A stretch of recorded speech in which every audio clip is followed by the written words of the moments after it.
What's up, guys? This is Will, back again with another video. And today we're going to be taking a look at the Samsung Galaxy Tab S3. And I'm going to be talking about using this device, what it's like to use this device in 2019, which is where we are. And just tell you some things that I like about it, some things I don't like about it, and just kind of do like a throwback on this. So, like I said, this came out in 2017. I ended up picking it up less than 6 months ago. I bought it from a buyer on Swapper. It was in mint condition.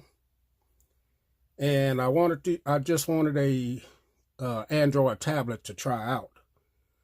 So I didn't want to spend the money for the Tab S4, which is out now, that came after this device. But I had my eye on this one for a long time, so found a good deal on it, and eventually I added the keyboard right there. Comes with the pen. Found the keyboard on eBay for like $29, and so my whole setup for this that I have sitting there right now is about $325. So just remember that if you're looking, I buy mint. Some people don't like to buy them off of places like Swapper and places like that, but I picked mine up there and I haven't had any problems out of it. So some of the specs on this thing, this has a 9.7-inch display, 1536 by 2048 pixels. It has a 13 megapixel front camera on the back, 5 megapixel on the front. This is running a Snapdragon 820 processor. It has 4 gigabytes of RAM, 32 gigabytes of storage with a micro SD card slot for expansion, and it has a 6,000 milliamp battery. So all of that, the display on this thing is great. Just like any other Samsung display, you're going to get some great colors out of this. This only has 264 ppi, but it is definitely a great looking display on this. So what I normally use this for, it's used for me for movie watching, Netflix, YouTube, social media, just entertainment wise. And I do some video editing on here with this on the go with this app called Power Director. As you can see, I had a lot of projects that I've done on here, and it works fine with the little keyboard right here. So you can be productive with this as well, but mainly I use this for, just like I said, entertainment purposes, watching Netflix, YouTube, movies, and things of that nature. Now, it does have the hardware on this, besides the cameras that I already talked about. It does have dual speakers on here, and this is all glass. Let me get it out of this case here. So, continuing on, I don't have a strip for this guy, so if I'm all over the place, I'm sorry. But has dual speakers. 4 speakers. You got 2 on this end, and you got 2 on this end right here, guys. And the speakers are okay. They're not going to blow you away. I think they could have did a better job on the speakers. You do have a physical home button right here with a fingerprint sensor embedded in it. And the fingerprint sensor works pretty good. You do have your capacitive buttons here on screen. There's a 5 megapixel camera there. Your pogo pins to hook up to your keyboard right there. Your volume up, volume down, micro SD card slot. And this does still have the 3.5 millimeter headphone jack. So glass front and back.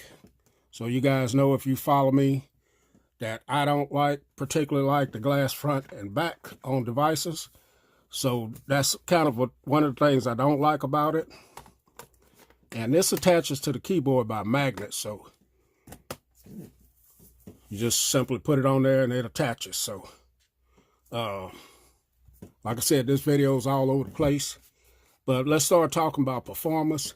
So this has the Snapdragon 820. When I first picked it up, I didn't have any lag. It was fresh. It was reset just like a brand new device. But with the 820 running in this device, then I started getting lag. Now, is it lag where that makes it unusable? I don't think it's that kind of lag, but you're definitely going to notice it after having it for a while. This came with 7.0 on it, but I think, let me get into the settings here. I got an update not too long ago, and let's see what I'm running here now. All right, 8.0.0. So we are running Oreo, and Samsung Experience 9.0. Now, I'm not sure if this is going to receive any more updates or not, but, you know, it is what it is. At the time when this came out, it was Samsung's flagship, per se, one of their flagship tablets out there. And it was a good pick because you automatically get the S Pen. And with the S Pen, if you own a Note device, then basically what this is a blown up Note device, because you get all the S Pen suites that come along with it. So you're able to create a note, view all notes, smart select, right on the screen, live message, all of that stuff, just like you can do with your Note phones. And the pen is really nice. As you can see, it's a big pen, fits well in the hands, and it's just an overall great device to use with the pen in coordination with the pen. So strolling along on this and opening up apps and stuff, like I said, every now and then you will encounter some lag, but not terrible. As you can see, there's a little stutter right there.